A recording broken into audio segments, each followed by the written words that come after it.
Peristiwa 13 Mei pada tahun 1969 adalah rusuhan kaum yang berlaku sebagai kemuncak masalah perpaduan di Malaysia. Tragedi ini yang mengakibatkan kehilangan nyawa serta harta benda dan mempunyai kaitan yang rapat dengan pilihan raya umum 1969 merupakan satu titik hitam dalam sejarah negara Malaysia. Peristiwa 13 Mei 1969 adalah disebabkan oleh perarakan kemenangan pihak pembangkang di mana penyokong-penyokong parti gerakan telah mengutuk dan menghina orang-orang Melayu semasa mengadakan perarakan di jalan-jalan raya di sekitar Kuala Lumpur. Peristiwa perarakan ini berlaku berikutan pengumuman keputusan Pilihan Raya Umum pada 10 Mei 1969 di mana parti gerakan telah menang besar di kawasan Batu Selangor. Dr. Chee Kun dari parti gerakan telah meminta kepada polis untuk berarak meraihkan kemenangan parti tersebut. Dikatakan, kaum Cina yang menang telah berarak dengan mengikat penyapu kepada kenderaan mereka sebagai lambang kemenangan mereka menyapu bersih korupsi sambil melaungkan slogan. Ada pula pendapat yang menyatakan bahawa penyapu tersebut adalah lambang mereka akan menyapu ataupun menyikir orang-orang Melayu ke laut. Dalam masyarakat Melayu, penyapu mempunyai konotasi negatif iaitu membawa maksud sial. Ada yang mencaci dan merundah dari atas lori ke arah orang Melayu di tepi jalan. Di Jinjang Kepung, kematian seorang Cina akibat peristiwa diarak sepanjang jalan dengan kebenaran polis. Namun, perarakan kematian ditukar menjadi perarakan kemenangan pilihan raya dengan menghina Melayu. Pada hari Selasa 13 Mei, Yoh Tek Chee selaku Presiden gerakan memohon maaf di atas kemunduran ahli-ahlinya melakukan kegerapan. Semasa perarakan, Yoh telah menang besar di kawasan Bukit Bintang Kuala Lumpur, tapi permohonan maaf tersebut sudah terlambat. UMNO telah mengadakan perarakan balas pada 13 Mei 1969 yang mengakibatkan terjadinya peristiwa ini. Hal ini adalah kerana perasaan emosi yang tinggi dan kurangnya kawalan dari kedua-dua pihak. Perarakan ini tidak dirancang. Orang Melayu berkumpul di rumah Menteri Besar Selangor di Jalan Raja Muda Abdul Aziz di Kampung Baru Kuala Lumpur. Datuk Harun Idris sebagai Menteri Besar Selangor ketika itu cuba menteramkan keadaan. Rupa-rupanya mereka yang berkumpul telah membawa senjata pedang dan parang panjang dan hanya menunggu isyarat lampu hijau dari Datuk Harun Idris untuk mengamuk. Besar Selangor. Pada jam 4 petang, dua penunggang motosikal Cina yang telah melalui jalan Kampung Baru telah dipancung. Sebuah van membawa rokok dibakar dan pemandunya telah dibunuh. Pemuda-pemuda Cina yang dikatakan dari PKM dan kongsi-kongsi gelap telah bertindak balas. Mereka membunuh orang-orang Melayu di sekitar Kuala Lumpur. Rupa-rupanya orang Cina dan pemuda Cina ini lengkap dengan pelbagai senjata besi, tombak dan lembing berparang di hujung seperti dalam filem nama Cina.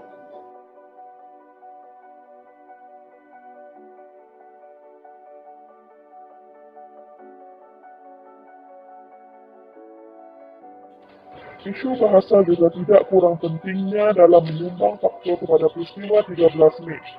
Berikutan pengisytiharan kemerdekaan Tanah Melayu 1957, sebuah kelembagaan persekutuan telah dibentuk yang antara lainnya menyatakan dengan jelas tentang kedudukan bahasa Melayu dan bahasa Inggeris adalah sebagai bahasa rasmi negara.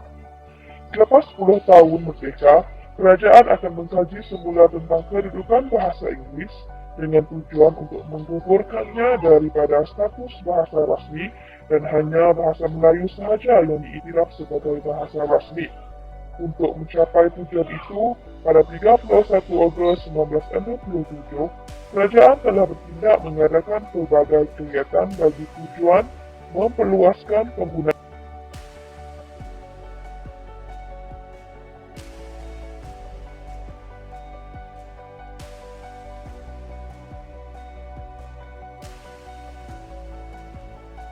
PKP telah secara lantang menyuarakan rasa tidak puas hati terhadap apa yang disebut sebagai hak istimewa orang Melayu dalam perlembagaan.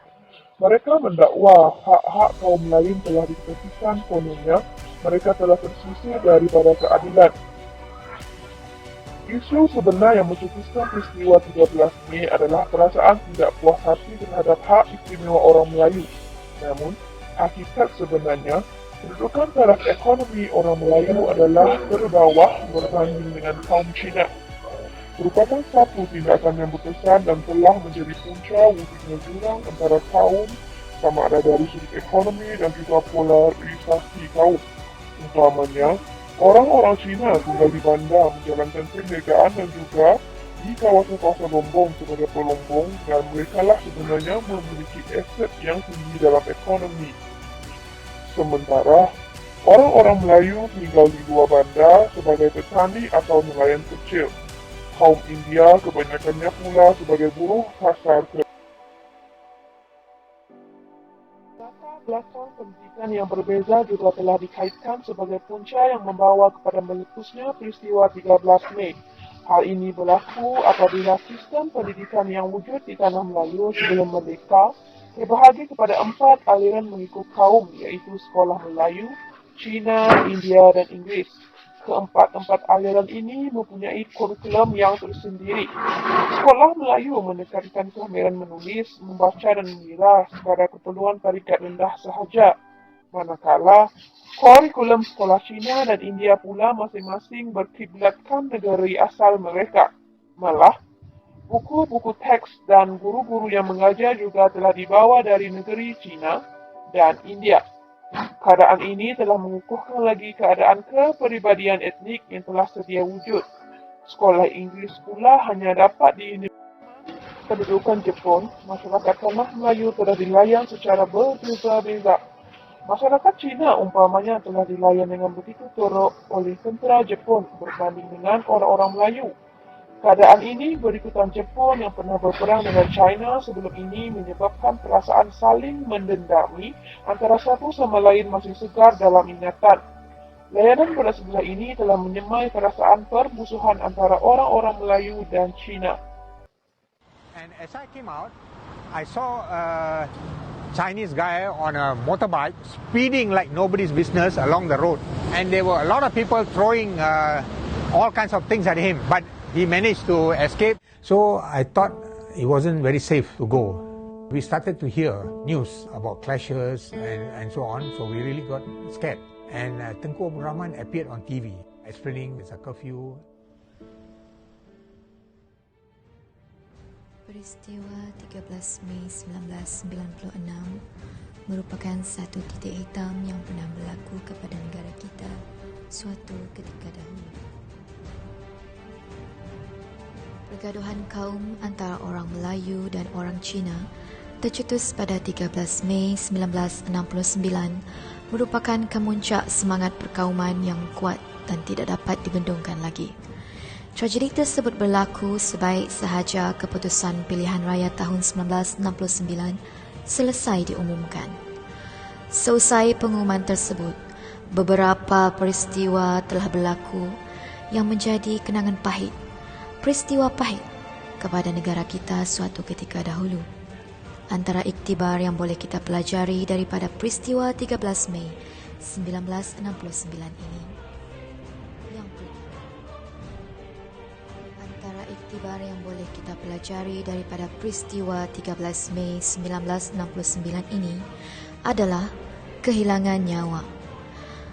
Peristiwa 13 Mei 1969 ini sebenarnya tidak menghasilkan sebarang faedah kepada berlakunya perpecahan dan perbelahan antara kaum Melayu dan juga Cina yang telah mengakibatkan kerosakan harta benda dan kehilangan nyawa yang terkorban. Hampir 200 nyawa telah terkorban dan lebih 400 nyawa tercedera, manakala terdapat ramai keluarga yang telah trauma kepada peristiwa ini. Impaknya amatlah besar, di mana kita tidak mampu untuk memikirkan bagaimana kesengsaraan ketika itu yang berlaku sekelip mata. Kejadian seperti ini meninggalkan kesan dan pengajaran yang pahit dan getir kepada saudara mara serta kaum keluarga yang terlibat. Iktibar yang kedua yang boleh kita pelajari adalah daripada pengisytiharan darurat untuk perintah berkurung. Selepas berlakunya peristiwa ini, kerajaan terpaksa mengeluarkan perintah berkurung yang disebabkan oleh kekacauan dan pecah belah antara kaum. Ini bertujuan untuk mengawal keselamatan rakyat dan mengembalikan kestabilan negara ketika itu.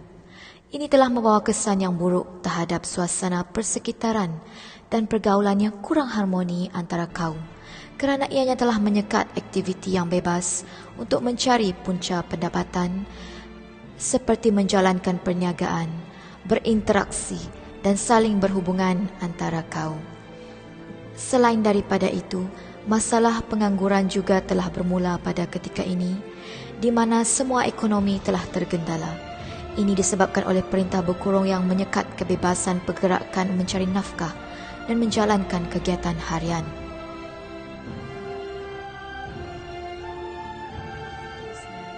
Iktibar yang dapat kita pelajari adalah rusuhan ini tidak mendatangkan apa-apa faedah terhadap alam sekitar dan sebagainya. Hal ini kerana terlalu banyak harta benda yang menjadi korban. Terlalu banyak harta benda yang musnah. Kerosakan dan kemusnahan harta awam di sekeliling akibat daripada kesan rusuhan kaum ini. Seperti mana kedai-kedai telah dibakar dan sebagainya. Segala harta benda di sekeliling dihancurkan akibat amarah oleh kedua-dua pihak. Selain daripada itu, iktibar yang kita harus ambil adalah keuntungan kepada musuh-musuh negara, di mana rusuhan ini telah membuka jalan kepada kuasa-kuasa asing yang menginginkan negara kita. Apabila negara kita sedang berada di dalam keadaan kucar-kacir, maka inilah masanya untuk mereka mengambil kesempatan oleh perpecahan kita. Pada peristiwa ini, ia amat menguntungkan kepada musuh-musuh negara yang sentiasa ingin mengambil peluang memecah belahkan rakyat dan ingin menakluk Malaysia sebagai taklukan dan jajahan negaranya. Yang terakhir, iktibar yang dapat kita pelajari adalah di mana semua rakyat pada ketika itu berada dalam ketakutan. Selepas peristiwa itu berlalu, terdapat ketidakamanan terutamanya di kalangan orang bukan Melayu. Mereka bimbang kedudukan mereka akan tergugat. Persoalan tentang hak kewarganegaraan mereka menimbulkan kebimbangan. Mereka tidak pasti tentang masa depan mereka di Malaysia. Berikutan itu, suasana di kalangan masyarakat menjadi tidak tenteram. Perasaan curiga, takut dan tidak selamat telah menghantui jiwa mereka. Ketegangan masyarakat juga telah menyukarkan perjanjian dan aktiviti seharian masyarakat. Mereka sentiasa berada dalam ketakutan. Ketegangan kaum di merata tempat telah menghantui setiap hati rakyat. Walaupun peristiwa hitam itu sudah lama berlalu, namun di kalangan generasi lama, perasaan itu masih terbawa-bawa sehingga ke hari ini. Tragedi 13 Mei 1969 mencerminkan ketidakpercayaan antara kaum akibat cara kehidupan mereka seperti api dalam sekam. Namun, peristiwa ini bagai suatu rahmat yang tersembunyi kerana ia adalah titik perubahan falsafah sosiopolitik dan ekonomi negara. Di samping itu, ia juga sebagai tanda peringatan kepada generasi kini dan masa depan Malaysia bahawa perpaduan dan kerjasama sesama kaum adalah kunci kepada pembangunan dan keharmonian negara kita. Maka terpulanglah kepada kita sebagai tiang tunggak negara untuk menentukan masa depan kita.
Tragedi 13 Mei 1969 merupakan insiden rusuhan antara kaum di negara kita. Insiden rusuhan kaum ini menjadi kemuncak kepada perpaduan kaum di negara kita pada masa itu. Oleh yang demikian, terdapat beberapa harapan daripada saya dan juga kumpulan saya untuk dikongsikan bersama terhadap masa depan hubungan di antara kaum di Malaysia. Tragedi 13 Mei 1969 merupakan insiden kerusuhan antara kaum di Malaysia dan juga kemuncak kepada perpaduan kaum pada masa itu. Antara harapan terhadap masa depan hubungan kaum di negara kita ialah perpaduan kaum kekal sehingga ke generasi seterusnya. Hal ini demikian kerana bagi memberikan makna kemerdekaan kepada generasi yang akan datang. Selain itu juga agar perbalahan di antara kaum di Malaysia dapat dielakkan seperti tragedi 13 Mei 1969. Selain itu juga perpaduan ini harus dikekalkan agar jasa-jasa tokoh kemerdekaan dapat kita ingat. Seterusnya adalah harapan terhadap penggunaan bahasa Melayu di dalam kalangan masyarakat. Penggunaan bahasa Melayu harus diterapkan di kalangan masyarakat agar kita tidak kehilangan bahasa komunikasi utama ini. Sekiranya kita kehilangan bahasa komunikasi utama ini, kita tidak akan dapat berinteraksi dengan kaum lain di negara kita. Sebagai contoh, sekiranya si A iaitu orang Cina dan si B ialah orang India ingin berkomunikasi dan juga berinteraksi di antara mereka, tetapi mereka tidak dapat menguasai bahasa masing-masing. Jadi, perselisihan berkemungkinan akan berlaku di dalam situasi tersebut. Selain itu juga, institusi-institusi pendidikan haruslah memainkan peranannya agar bahasa Melayu ini dapat diperkukuhkan dan dipertingkatkan di dalam pendidikan-pendidikan negara kita. Oleh yang demikian, bahasa Melayu harus diterapkan sejak kecil lagi dalam jiwa generasi pada masa ini agar bahasa Melayu dapat berkekalan sehingga generasi-generasi yang seterusnya dan juga dapat mengeratkan hubungan di antara kaum di Malaysia. Assalamualaikum cikgu. Pada hari ini saya ingin bertanya pendapat cikgu berkaitan dengan hubungan di antara kaum di Malaysia. Secara umumnya, kita telah mengetahui bahawa hubungan di antara kaum di Malaysia pada tahap yang boleh dikatakan mantap.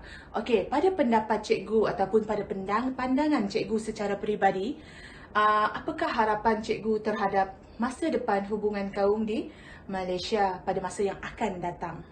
Waalaikumsalam cikgu. Seperti yang kita sudah ketahui, peristiwa 13 Mei merupakan satu titik hitam yang telah berlaku dalam negara kita.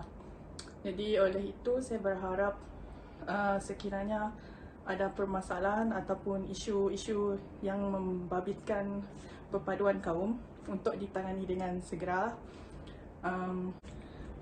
Kita tidak mahu masalah tersebut berakar umbi dalam masyarakat kita. Hal ini supaya kita boleh mengelakkan perpecahan kaum berlaku dalam kalangan masyarakat yang berbilang kaum di Malaysia. Jadi apa yang kita boleh buat, kita sebagai contoh, kita boleh duduk bersama, berbincang dan mencari kata sepakat untuk menyelesaikan masalah tersebut. Terima kasih cikgu. Okey, sama-sama. Okey.